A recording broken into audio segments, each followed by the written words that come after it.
अस्सलाम वालेकुम वरहमतुल्लाहि वबरकातुहू। साइमा सहेलियों के झुरमुट में बैठी शोहर शुएब की खूब तारीफ कर रही थी। हाथ में पहना हुआ नया सोने का ब्रेसलेट दिखाकर इन्हें बता रही थी कि ये इसके शोहर ने कल ही तो इसे तोहफे में दिया है। सारी सहेलियां इसे रश और हसद भरी नजरों से देख रही थी, मगर सहेलियों के झुरमुट से निकलने के बाद साइमा ने नजर बचाकर अपनी आंखों में आने वाले आंसू साफ किए, क्योंकि हकीकत तो कुछ और ही थी। दोस्तों, आज जो कहानी मैं आपके सामने पेश करने जा रही हूँ, ये अपनी नौयत का एक अजीब सा वाकया है जिसे सुनने वाला दंग कर रह जाता है। ये कहानी साइमा की है। साइमा अपने वालिदैन की इकलौती औलाद थी। वालिदैन ने इसे बड़ी ही नाजो नेम में पाला था कि वालिद और चचा इकट्ठे कारोबार करते थे। घर में पैसे की रेल पेल थी। दोनों खानदान बड़ी खुश और मुतमईन जिंदगी गुजार रहे थे। दोनों खानदान एक भी बड़े घर में मुकीम थे। दोनों भाइयों में आपस में हुस्न इत्तेफाक था। देवरानी और जेठानी भी आपस में हुस्न सुलूक से जिंदगी गुजार रही थी। किसी किस्म की कोई परेशानी नहीं थी, मगर इत्मीनान भरी जिंदगी में तूफान वक्त पर आया जब साइमा के वालिद और चचा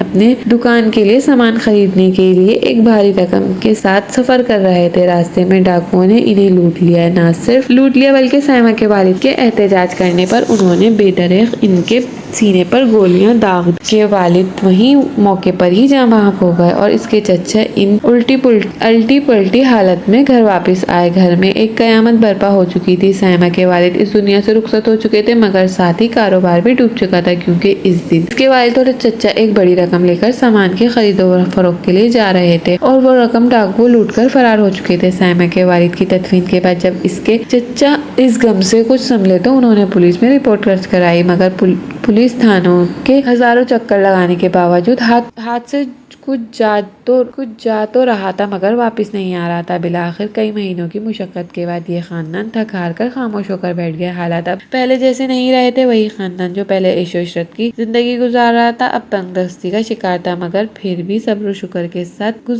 गुजारा कर रहे थे। और यूं ही धीरे धीरे वक्त गुजरता रहा और साइमा ने जवानी की दहलीज पर कदम रखा। तालीम मुकम्मल हो चुकी थी। इसके वालिदा ने इसके लिए रिश्ता देखने का आगाज कर दिया। साइमा के चचा एक बेटी और दो बेटे थे, मगर दोनों साइमा से उम्र में छोटे थे, लिहाजा साइमा के लिए रिश्ता खानदान से बाहर ही तलाश किया जा रहा था। लेकिन इससे पहले कि साइमा की वालिदा अपनी बेटी की मंगनी की रस्म अदा करती, इसकी कोई खुशी देखती, एक दिन अजल इन्हें भी लेने आ पहुंचा। उन्होंने खामोशी से आंखें बंद कर ली और साइमा इस भरी दुनिया में जैसे तना रह गई थी। गो के चचा और चची माँ बाप जैसा प्यार करते थे, लेकिन अपने माँ बाप का प्यार, इनकी मोहब्बत, इनकी शफकत और इनका नेमुल बदल तो कोई भी नहीं हो सकता। साइमा अब तनाई का शिकार रहने लगी। साइमा की वालिदा तो वफात के 6 माह बाद ही चचा चची से बेहतर यही समझा था कि अब साइमा का रिश्ता कर दिया जाएगा, क्योंकि वफात से पहले साइमा की वालिदा इसके लिए रिश्ता देख रही थी और इनकी यही ख्वाहिश थी कि जल्द अज जल्द वो अपनी बेटी को रुखसत कर दें। लिहाजा चचा ने साइमा के सर पर हाथ रखा, बाप होने का फर्ज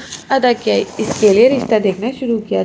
चंद रिश्ते देखे गए और इनमें से सलीम का रिश्ता सबको पसंद आया। सलीम की 2 बहनें थी, दोनों शादीशुदा थी। माँ बाप अल्लाह को प्यारे हो चुके थे। सलीम एक कंपनी में अच्छी पोस्ट पर काम कर रहा था, अपना घर था और सलीम की बहनें इसके लिए रिश्ता देख रही थी। साइमा के चचा को ये रिश्ता नहायत मुनासिब लगा, लिहाजा थोड़ी सी छानबीन के बाद ये रिश्ता फाइनल कर दिया गया। यूं साइमा और सलीम की एक दूसरे के नाम अंगूठी पहना दी गई। 4 माह के बाद शादी की तारीख भी रख दी गई। साइमा के चचा के हालात अब पहले जैसे नहीं रहे थे, लिहाजा उन्होंने मुनासिब सी तैयारी की और साइमा को इस घर से रुखसत कर दिया। अपने भाई के फर्ज को अदा करके, इस जिम्मेदारी को पूरा करके साइमा के चचा ने अपना फर्ज अदा कर दिया था। साइमा ने रुखसत होकर सलीम के घर आ चुकी थी। बचपन में बाप और जवानी में माँ की वफात के बाद साइमा की जिंदगी में एक खला सा पैदा हो गया था। प्यार, मोहब्बत, तवज्जो, शफकत की कमी थी। वो अपने बाप की वफात के बाद ही महसूस करने लगी थी कि मगर ममता ने की ठंडी छांव तले साइमा की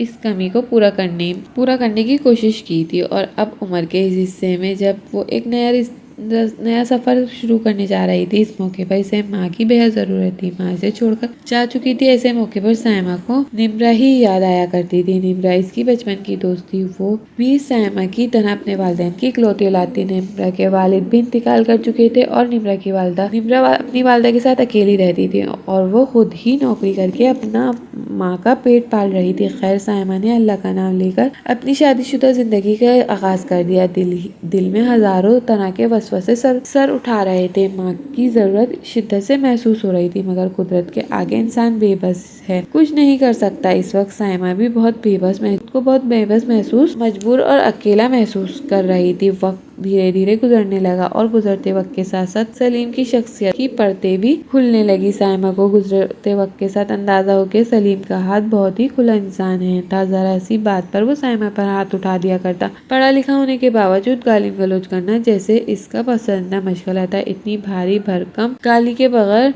कोई बात नहीं करता था और इतनी बड़ी गाली सलीम के मुंह से सुनकर साइमा का दिल दहल जाया करता था। इसके घर में तो इसके माँ बाप या चचा चाची ने कभी अपने मुंह से गाली भी नहीं दी थी। इसे पता नहीं था कि घरों में ऐसा भी कुछ होता है। शौहर अपनी बीवियों के साथ भी बीवियों पर भी हाथ उठाते हैं। इसके नजदीकी सूरत हाल उस वक्त पेश आई जब घर में कोई लड़ाई झगड़ा या कोई बड़ा फसाद खड़ा हुआ, जब सूरत हाल बिगड़ चुकी थी। लेकिन सलीम को तो ये रोज का काम था, जरा सी बात पर हाथ उठा दिया करता। पहली दफा सलीम ने जब साइमा पर हाथ उठाया तो वो दंग रह गई, खामोश हो गई। 1-2 दिन यूं ही गुजरे और अभी ये सोच रही थी कि वो अपने घर जाएगी, चचा या चची से इस बारे में बात करेगी, इन्हें बताएगी कि सलीम ने इस पर हाथ उठाया है। मगर इससे पहले वो अपने इस ख्याल पर अमल दरामद करती या अपनी चचा चची के पास जाती। दिन गुजर रहे थे कि सलीम ने एक बार फिर से इस पर हाथ उठाया। वो हैरान रह गई और सोचने लगी ये तो सलीम की आदत है। खैर, चंद दिन बाद जब साइमा चचा चची से मिलने गई तो इनके घर पर गई। इससे पहले वो सलीम के बारे में कोई बात करती, इसने देखा चची अपनी बेटियों के रिश्ते के लिए परेशान थी। इनके जहेज के बारे में बात कर रही थी। ये देखकर साइमा खामोश हो गई। वो सोचने लगी कि इसका चचा चची ने माँ बाप की तरह इस बार इसका फर्ज अदा कर दिया। अब मैं रोज रोज आकर इन्हें अपनी परेशानियां नहीं बताऊंगी, अपने घर के मसाइल बताऊंगी और इन्हें मजीद परेशान करने वाली बात है। मुझे अपनी जिंदगी इन मसाइल से खुद निपटना होगा। यही सोचकर साइमा खामोश रही और भारी दिल के साथ अपने घर वापस लौट आई। वक्त गुजरता आ रहा था लेकिन साइमा की जिंदगी में मुश्किलात थी कि कम होने नहीं ले रही थी और दुख इस बात का था। और दुख की बात तो ये थी कि अभी तक औलाद की नेमत से भी महरूम थी। अगर इसकी औलाद होती तो यकीनन इसका दिल बहल जाता, मगर अब तो सोच कर वो जहनी मरीजा बनती जा रही थी। और अक्सर जब निम्रा अपने घर पर बुलाती तो ज्यादातर निम्रा अपने पास 3-4 सहेलियों को ही इन्वाइट कर लिया करती। साइमा की पूरी कोशिश होती कि वो इनके दरमियान ना जाए, लेकिन निम्रा इसे जिद करके अपने घर बुलाया करती थी और साइमा को जाना ही पड़ता था क्योंकि इसके पास कोई बहाना भी नहीं था मना करने का। इसी तरह एक रोज जब साइमा की सालगिरह थी तो निम्रा ने अपने घर पर छोटी सी पार्टी का अरेंज किया। हालांकि साइमा को अब सालगिरह मनाने का कोई शौक नहीं था। इसके वालिदैन इसकी सालगिरह मनाया करते थे, मगर जब से इसकी शादी हुई थी सलीम को तो याद भी नहीं रहता कि साइमा की सालगिरह कब है या शादी की सालगिरह कब है। धीरे धीरे गुजरते वक्त के साथ साइमा भी अपने दिल से इन ख्वाहिशात को नोच कर फेंक दिया, मगर निम्रा के इसरार पर इसे जाना पड़ा। इसने अपनी शादी के मौके पर बनाया हुआ एक खूबसूरत ब्रेसलेट अपने हाथ में पहन लिया क्योंकि जानती थी कि निम्रा और उसकी सहेलियां ये जरूर पूछेंगी कि सालगिरह के मौके पर सलीम ने इसे क्या तोहफा दिया। अब साइमा ने यही वतीरा अपना लिया और फिर सालगिरह के दिन ही इन्हें अब वो अक्सर और बेशतर सहेलियों के साथ मिलकर बैठती, हंसती खुलती, इन लम्हों को खूब खुशी से एंजॉय करती और अपने शौहर की झूठी तारीफों के पुल बांधती। कभी कोई चीज गिफ्ट के तौर पर दोस्तों को दिखाती, कभी कोई लिबास इसने खुद खरीदा होता वो सलीम के गिफ्ट के तौर पर अपनी सहेलियों को दिखाती। तमाम सहेलियां इस पर रक्स करती। यूं साइमा वक्ती तौर पर एक झूठी खुशी से अपने दिल को बहलाया करती थी और इसी तरह वक्त धीरे धीरे गुजर रहा था। साइमा और सलीम की शादी को 5 साल का अर्सा गुजर चुका था, मगर अभी तक वो दोनों औलाद की नेमत से महरूम थे। अब तो सलीम ने इसे इस कमी का ताना देना शुरू कर दिया था। अक्सर बेशतर उठते बैठते इसे दूसरी शादी का सुनाने लगा और साइमा को पूरा यकीन था कि सलीम जो कह रहा है वो जरूर करेगा क्योंकि इसे पूछने रोकने वाला कोई नहीं। लिहाजा साइमा खामोश थी। वो किसी किस्म का कोई रद्द अमल जाहिर नहीं कर रही थी क्योंकि वो जानती थी कि सलीम के सामने एहतजाज करना, बोलना या अपने हक के लिए आवाज बुलंद करना बेकार है। लिहाजा वो खामोशी से बस वक्त को जैसे गुजार ही रही थी। फिर एक दिन सलीम को शाम को 3-4 बजे आ जाया करता। इस दिन 5 बज गए थे मगर अभी तक सलीम घर नहीं लौटा। तकरीबन 5:30 बजे दरवाजे पर दस्तक हुई। साइमा ने दरवाजा खोला तो ये देखकर हैरान रह गई क्योंकि सलीम अकेला नहीं, इसके साथ निम्रा भी थी और निम्रा सादा लिबास में थी। इसने एक खूबसूरत फैंसी सा जोड़ा पहन रखा था, खूबसूरत सा मेकअप कर रखा था, हल्की सी ज्वेलरी भी पहनी हुई थी। इसकी तरफ देखकर साइमा की छठी हिस्स बेदार हो गई। इसके जहन में फौरन ख्याल आया कि सलीम निम्रा के साथ क्यों है? क्यों? सलीम मुस्कुराते हुए आगे बढ़ा और बाजू पकड़कर सायमा को एक तरफ करते हुए कहने लगा, यूं ही दरवाजे पर बुत बनी खड़ी रहोगी या हमें आगे आने के लिए जगह भी दोगी? सायमा के चेहरे पर शर्मिंदगी छा गई। वो फौरन एक तरफ को हट गई। सलीम ने मुस्कुराते हुए, इसे तुम जानती हो, तुम्हारी सहेली है निम्रा। सायमा ने जल्दी से इस बात में सर हिलाया। अब तो सलीम ने मजीद कहा कि ये मेरी बीवी है। हम दोनों ने आज ही निकाह किया है, क्योंकि 5 साल इंतजार के बाद मुझे नहीं लगता कि तुम औलाद पैदा करने की सलाहियत है, इसलिए औलाद के लिए दूसरी शादी करना चाहता था और अब सबसे बेहतर ऑप्शन तो निम्रा ही था। हम दोनों ने तो वैसे भी सहेलियां, दोनों मिलजुल कर रहोगी, लड़ाई झगड़े का कोई खतरा नहीं होगा। चेहरे पर मुस्कुराहट सताए सलीम ने मुंह में जो आया बोलता जा रहा था, इस बात से बेखबर कि खुद सायमा के दिल पर क्या गुजर रही थी। सायमा हक्का बक्का अपनी जगह पर खड़ी थी, हैरान और परेशान नजरों से कभी अपने शौहर की तरफ देखती तो कभी निम्रा की तरफ देखती। बाद में सायमा को मालूम हुआ कि निम्रा की वालदा अक्सर तबीयत खराब रहती है। वो सायमा को फोन कर दिया करती कि सलीम भाई को भेजना। सलीम ही अक्सर इन दिनों माँ बेटी को गाड़ी में लेकर हॉस्पिटल जाया करता था और शायद यही इन दोनों के दरमियान ताल्लुक शुरू हो चुका था, जो कि अब निकाह पर खत्म हुआ। सायमा के दिल में ये सब कुछ देखकर तकलीफ तो बहुत पहुंची, मगर वो रही क्योंकि बेबस थी, कुछ नहीं कर सकती थी। सलीम और निम्रा दोनों बहुत खुश थे। निम्रा सायमा के सामने यूं उतरा रही थी जैसे इसने न जाने कौन सा तीर मार लिया, और रही सायमा ने, इसने तो मन को मारना ही सीख लिया था। वो खामोश थी, पहले की तरह अपने घर में कामकाज भी निपटा रही थी और शौहर का रवैया इसको बिल्कुल पहले जैसा ही था। इस जिंदगी में, इस रवैये में, इस मिजाज में कोई फर्क नहीं था। वक्त धीरे धीरे गुजरता रहा। निम्रा और सलीम के निकाह के 2 महीने ही गुजरे थे कि निम्रा उम्मीद से हो चुकी थी। ये खुशखबरी पाकर सलीम बहुत खुश था। निम्रा भी जैसे हवाओं में उड़ रही थी, लेकिन जल्द ही इसे पैरों पर दोबारा जमीन पर लगने वाले थे, क्योंकि वो इस बात से बेखबर थी असल में सलीम की फितरत क्या है। और जैसे जैसे वक्त गुजरता गया, सलीम की शख्सियत निम्रा पर भी खुलने लगी। निम्रा की माँ अपने घर पर अकेली थी और निम्रा शादी के बाद भी अक्सर अपनी माँ के घर पर ही जाया करती थी। इस बात पर सलीम का पारा आसमान पर छू जाता और भारी भारी गालियों से निम्रा को नवाजता, और वैसे ही जैसे सायमा पर हाथ उठाता, वैसे ही बात बात पर निम्रा पर भी हाथ उठाने लगा। निम्रा ये सब देखकर हैरान और परेशान थी। इसे सलीम से इस बात की तवक्को भी नहीं थी कि सलीम को बहुत प्यार और मोहब्बत करने वाला नर्म मिजाज शख्स था, जैसे कि सायमा बताया करती थी। आखिरकार एक दिन निम्रा इतनी ही दिल बर्दाश्त हुई कि वो सायमा के पास चली गई और इसने रोते हुए अपने चेहरे पर नील का निशान सायमा को दिखाया और कहने लगी, देखो सलीम ने मुझ पर हाथ उठाया है। सायमा कहने लगी, वो हाथ उठाता है क्योंकि इसकी आदत है।